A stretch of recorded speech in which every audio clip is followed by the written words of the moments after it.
Today we're going to be talking about industry involvement to drive positive change. And if you've been here for the past couple of days, you know that that's kind of the question I keep asking the folks up on the stage. So I'm very excited to get to ask the folks who are up here now, who I will now invite to introduce themselves briefly. And Mr. Davis, I'll start with you. Sure, thank you. Back up a little bit. My name is John Davis, and I have the responsibility of running the Louisiana operation. Also, John Poss recruited me from my law firm after about 25 years of practice to participate as general counsel for GBE Inc. Right. Sandra Tiffany, and I'm a little bit of an anomaly, I think, in this community. I was a former Republican state senator and then got into the cannabis world, and I am a licensee, a license holder, and I actually have a lot of experience now in growing pot, which I never thought 6 years ago I'd ever say that. Particularly if I was walking door to door, I would say, oh, I grow pot. Right. Yeah. We love that. Wonderful. I'm Tick Sagerbloom. I'm a state senator, and I don't grow pot, but I use it. So I've had a lot of experience smoking pot. I'm Elizabeth Ashford, and I was in Governor Schwarzenegger and Governor Brown's offices in California, and I worked for Kamala Harris, who's now a state senator. So I have some experience inside the building, but not as an elected. So I'm kind of intrigued. The title of this is supposed to be Industry Involvement to Drive Positive Change.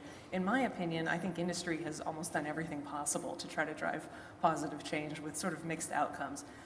So I also thought it would be helpful for this group to also understand how the scientific community can help to drive positive change. So we'll broaden it a little bit about that.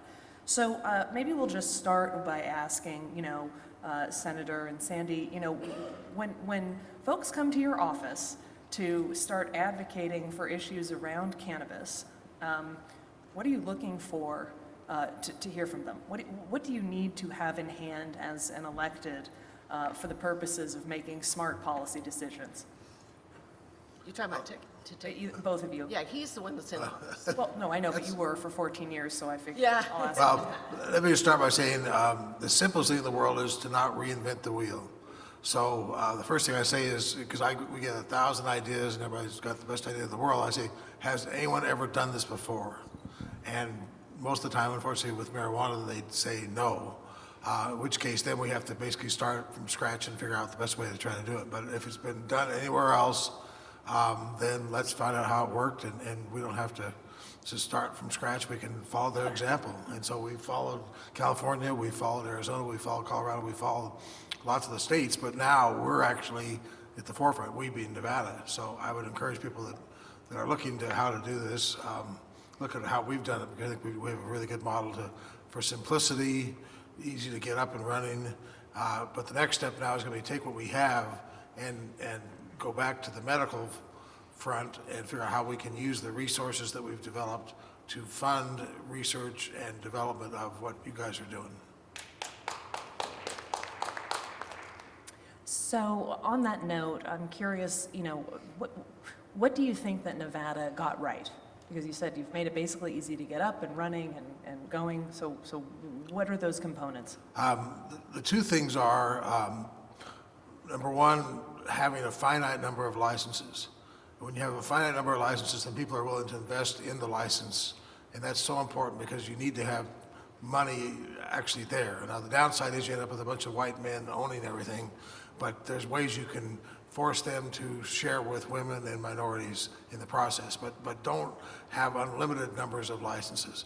And the second thing is start with testing right from day one, so that everything that is grown is barcoded to start with, and then it's tested. And we have the highest testing standards in the country, I think, but make sure that it's tested. So when the medical program is up and running, then you can convert to recreational. If that's, I know this group is not written for recreational, but the reality is the recreational side is what's going to pay for the medical side at some point. So you want to make sure that you can switch from medical to recreational and then start diverting the money back into medical to assist whatever you're trying to do. But I think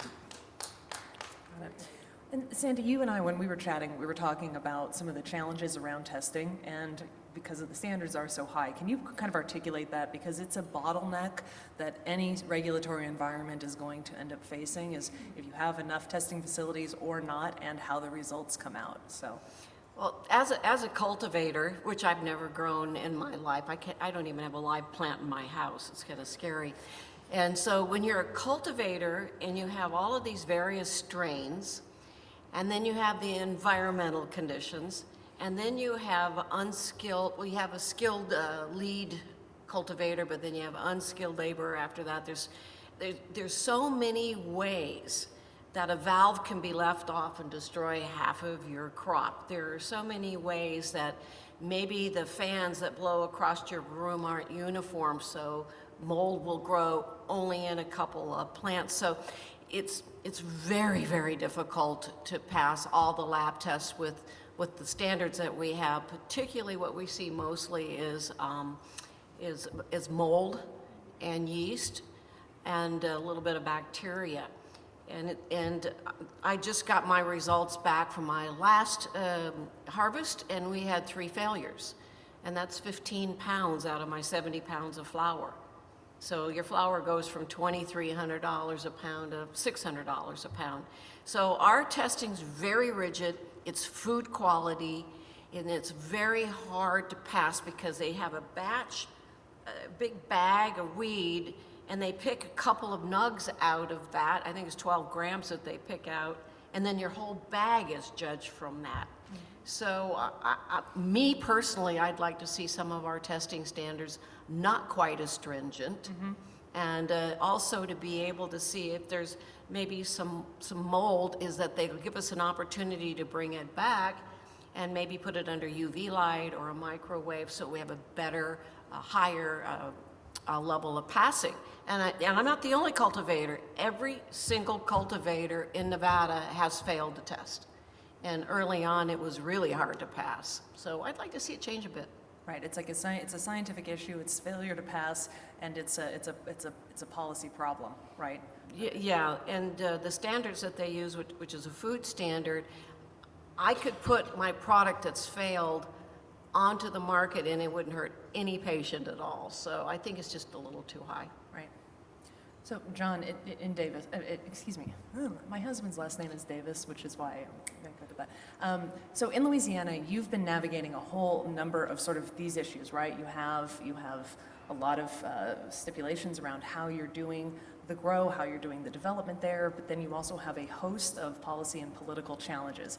So can you sort of articulate, at this point, in terms of, GB Sciences Louisiana, what's the balance? Where are you at? Are we succeeding or not yet out there? I'll start by saying we are in the Deep South. We're in conservative space, and we are part of the Bible Belt. Mm-hmm. So you start with that so you understand the hurdles that we've had to face.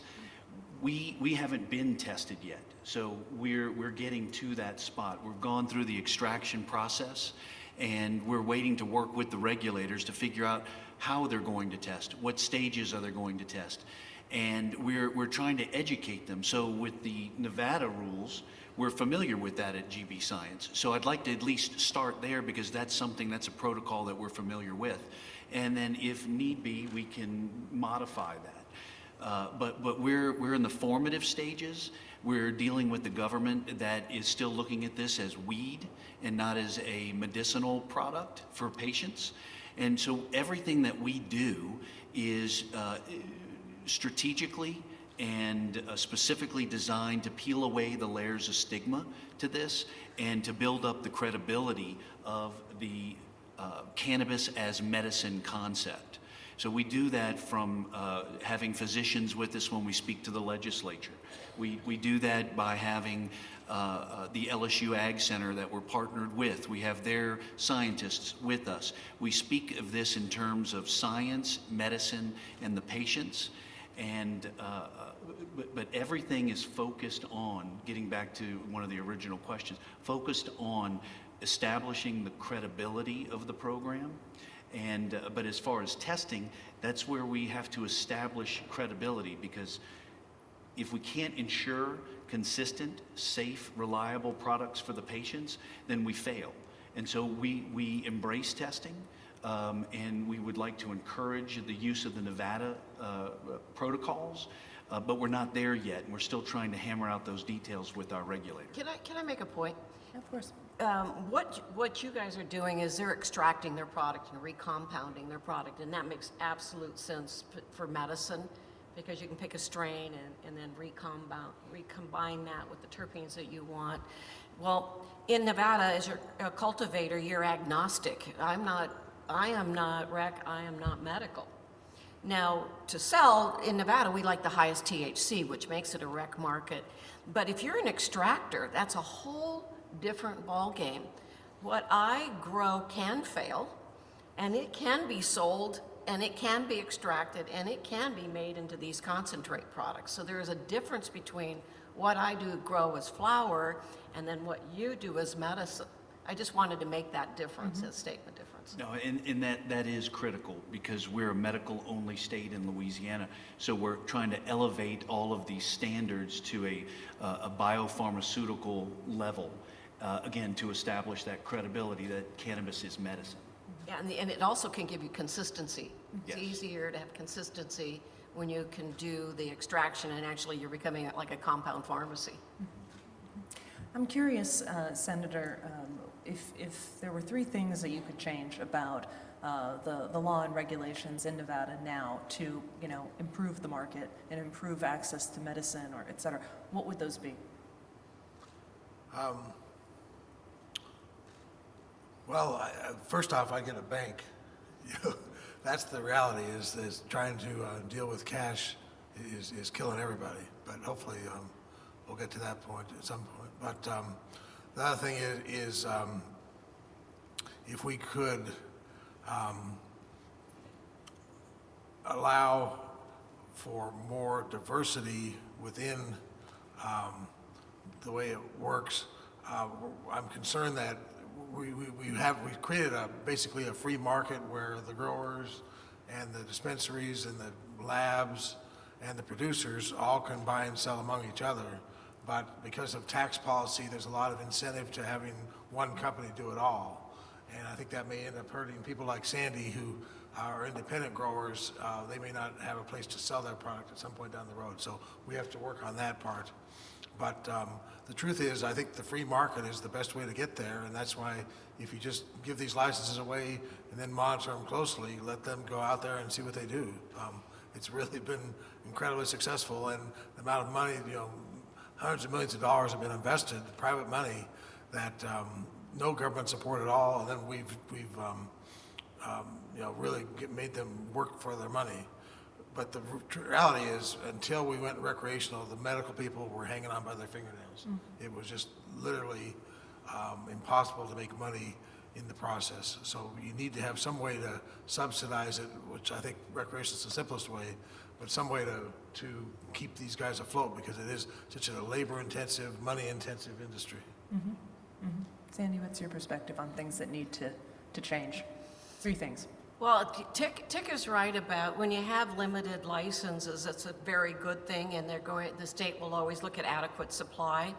And what's happened here, that our big 800-pound gorilla is Canada.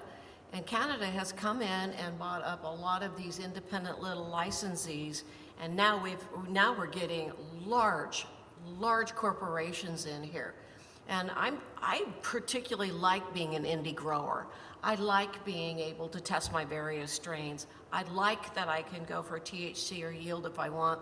But if you have a 400,000 square foot greenhouse facility, you're going to be more of a Walmart. And so I like that we're limited, but I don't like that we're getting such big money in here, and that it's that they're verticalized, so they're buying the dispensaries, they've got the cultivation, they've got the extraction, and they can keep me off the shelf then. And I think we do want to keep people like me involved, because we can be a little bit more cutting edge in what we do. But if I want to say some changes, is I would say beware of taxation, because that's directly related to the black market. And we are at about 35% right now with our taxes. And that's right on the cusp. We have some people, like Brenda Gonzalez, who owns Sahara Wellness, who's very medically oriented. If somebody can't afford their cannabis, she'll either give them a break or give it to them for free. Yes, we have some people here that are saying because of the taxes, they can't afford it. And I think we have to just be very careful of the black market and people's access to the medicine. In Louisiana, what are the 3 things that need to get switched up for things to move along quickly and efficiently? And I don't think it's specific to Louisiana, but it's access to medicine. It's access. And if we create the hurdles for physicians to make recommendations or write prescriptions for medicine, then we're not giving access to patients. Banking's not specific to Louisiana. If we cannot use banks and we cannot access financial funding from traditional loans, then that again ends up prohibiting this medicine from getting to patients. So they're really not issues that are specific to Louisiana, but these are the bigger picture issues. Access to the medication for the patients through the physicians. Because right now, physicians are very wary of getting into this and making any type of recommendation for fear of losing their licenses. If I could follow up on that too, the cards themselves, we have a process where, especially initially, you had to have a card, which is like a driver's license. You had to renew it annually. You had to have a doctor's prescription to get the card. Then they paid, what, $100 or something? I mean, it was crazy to think this is medicine, and yet we're forcing people to, go through all these hurdles and pay all this money to have a card to access the medicine. So anything you can do to streamline that process. In California, you just allowed to take a doctor's recommendation, just go right to the dispensary, which is the simplest way to do it. But there are ways to make it simple and mainly cheap. And the other thing about it is that veterans are a huge population that needs access to this. And if we can find a way to make it easier for our veterans, and then we're working on now having places where veterans can go and collectively use it in some kind of a fashion where they can talk while they're using it, can be a therapeutic way to go. And so that there's things like that will evolve over time. We don't have that luxury right now to have those kind of locations, but I think ultimately you have to have locations where people can use it other than just in their home. So in this room, we have lots of folks with PhDs, we have physicians, we have financiers, and we have some folks from, the more traditional old school cannabis community. I'm curious, what do you think the role of the scientific community is in advancing these issues, right? So banking, access to medicine, access for people like veterans, folks who are disenfranchised. Is there a role, and what is it? From my perspective, the biggest role is starting the state or the locality off by using medical as a way to get your foot in the door and to start this industry. When Utah votes in favor of it, I don't know if Louisiana a public vote or not, but when the voters vote, they all vote. It's like 80 or 90% support medical. So using the scientific and the medical background to get the legislators to pry the door open and get this industry established. Then we have to go back and remind ourselves why we're here in the first place and make sure that we don't, in the rush to make money, we don't overlook the medical part of this and the medical patients and the research that needs to be done. And that all is very money intensive. And so somehow or other we have to figure out a way to either give discounts or scholarships or something to the patients that really need this, or to have the recreational side of the industry support financially the medical side of it. And it really is it's a perfect world where if we could use adult use marijuana taxes on that to fund research, to me that's the best of all worlds. But the reality is, as soon as you raise a nickel, the legislators, and I'm guilty of this too, want to grab that money and put it into schools or wherever you want to go. So you're going to have to be a real fight to divert it to research, because that's a long-term goal. But if you're there from day one, making sure that 10 cents or 20 cents or 50 cents of every dollar goes to research, at the end of the day, that's going to be the best thing. Can I have a follow-up comment on that? Because I think going from Schedule 1 to Schedule 3 is really important for you guys. You've got to get this, whatever way you can lobby, the federal government to go from Schedule 1 to Schedule 3. That will help your research, because you've got to debunk this myth. This is not cocaine, you know, it's not an opioid, it's not heroin. It needs to be rescheduled. That will help you with your clinical research, that will help you with your funding, that will help us with our banking. And then if you are a university and you're getting federal money, you won't be worried about, oh my God, I'm gonna lose my funding. So I think if you can do anything, that's number one. And then debunking the myth too, and this happened, I was with Chris and his wife, and they both are Washington, D.C., very high-level people, MD, and his wife owned her own business.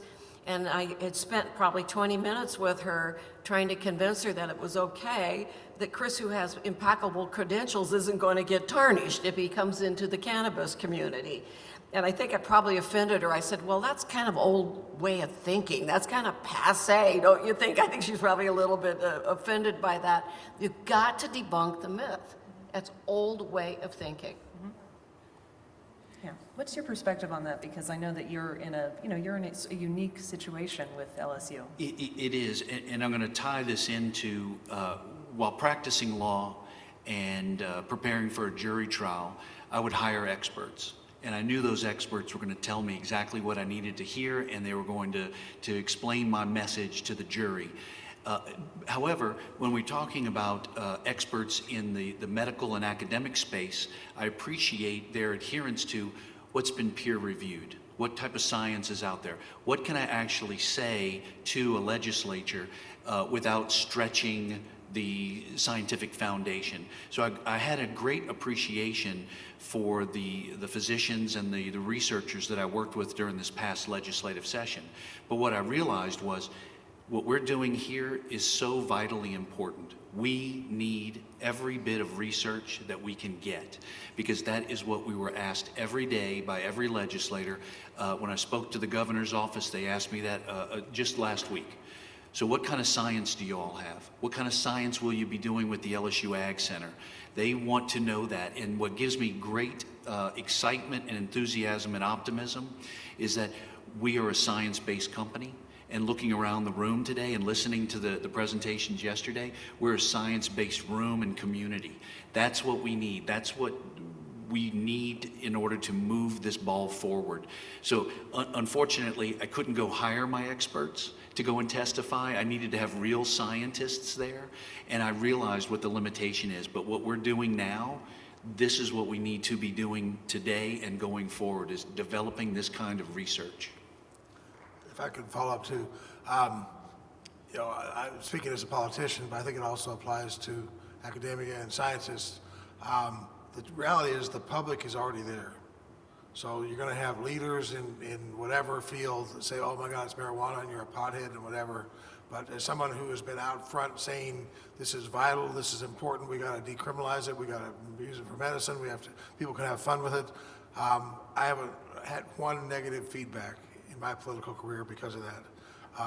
So you just have to be a little bit, just be able to stick yourself out there and say, God damn it, I'm going to do it. But the fact is, I think you're going to be on the edge of something that is so exciting, and no one is going to look back 20 years and go, oh, this guy was crazy, or this woman was crazy because you got into the marijuana field.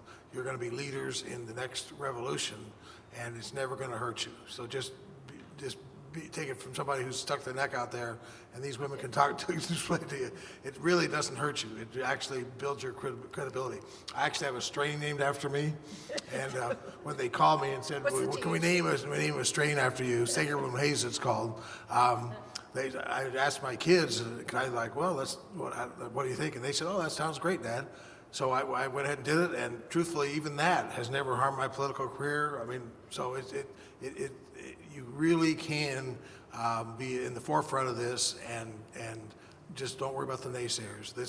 The public supports you, what you're doing. They know from people they know from experience. They watch on CNN, and they watch Dr. Gupta and all these people. They know that this thing is real, and why the politicians are so far behind and the heads of academia. We had a professor down in Arizona, Dr. Sue Sisley, who got the first FDA-approved study to study marijuana and PTSD with veterans. and she got kicked out of Arizona. I tried to bring her up here, and I took her to UNLV, which is not like, the world's greatest, not Harvard. And they took her to the psychology department. They go, oh, God, we can't do this. This is marijuana. And I'm going, this is Las Vegas. I mean, what are we talking about? But anyway, just don't be afraid to bring it forward and try it. That's my only advice. I understand that if you do get into these sort of relationships, you can end up with some really awesome buildings too, John. Are there some buildings perhaps you would like to share with the folks? You're talking about the slides, the yes. slides, Can we get our sure. Slides up for a second? That'd be helpful to see what's happening at LSU for those of you who may not have. And while I complain to John Poss all the time about the trials and tribulations of the growing pains, we're plowing hard ground in Louisiana. But I think that when we look at this, we realize that this regulatory structure was built for GB Sciences because it's a medical space.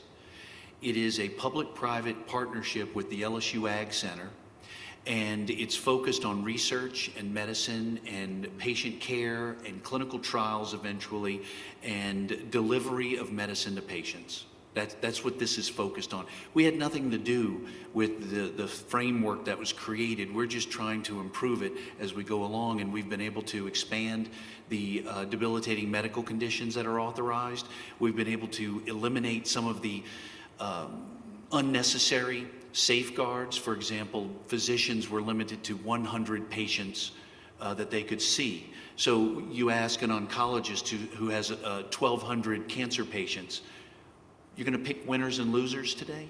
So what the Board of Medical Examiners did was they eliminated that limitation. So now there is no limitation. It's access. It's patient access. It's not interfering with the patient-physician relationship.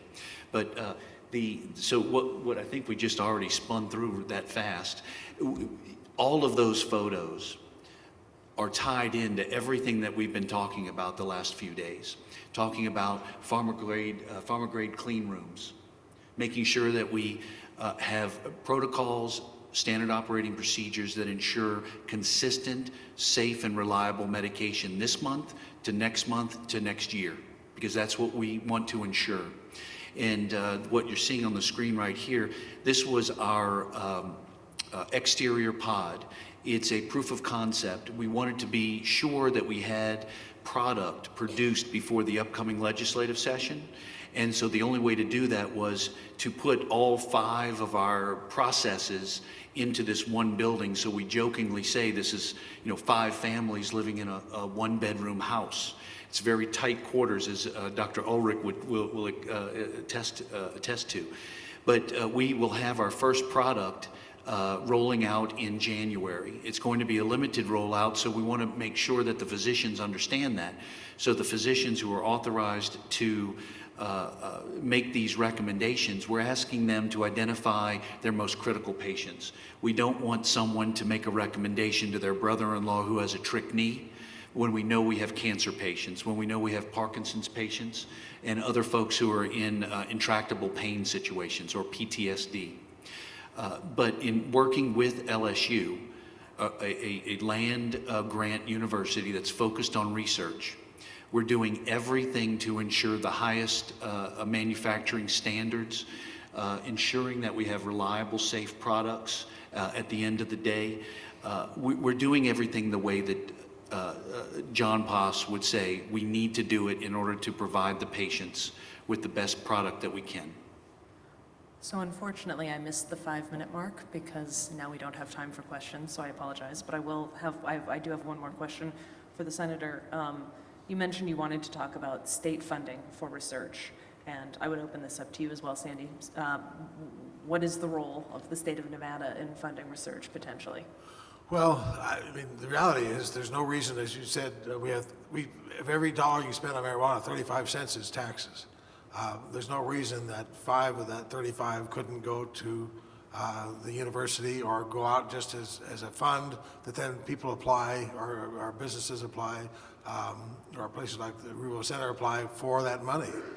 But it really, I think it'd be better than trying to have an appropriation from the state legislature to set aside some of the money that comes in taxes specifically for medical research. And that's very easy to get through, I think, a legislature because they're not having to raise taxes. And the other thing about it, taxes on marijuana is everybody, it's the one tax everyone supports. So you don't have to worry about that getting through your legislature. They will jack it up as high as you want to go. And the only problem is you get so high that then it creates a black market. So, Try taking it away from schools too and see what happens. well, that's where we are now. We made the mistake of saying it all goes to schools. So now they're all like, where's all our money? Where's all our money? You owe us, give us our millions. Yeah. But if you, from day one, say a certain percentage goes to research, and that's what I encourage you when you talk to the legislature, make sure that happens, then I think you'll get away around that issue. You've given me my takeaway. I want to make sure that in Louisiana, we don't get into that taxation problem.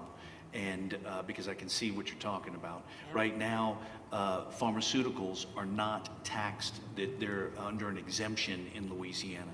So long as we stay in a medical space. If it goes to recreation, I can see your problem. Yeah. Terrific. Well, listen, you have your takeaways. Get involved. Focus on making sure that you don't inadvertently support the illicit market. And, use your voice. I think what we're hearing here is that there really is a role for bringing in the science and the data into electeds' offices. You all have that information. You really do have a role in increasing access across the United States and hopefully the world. Thank you so much.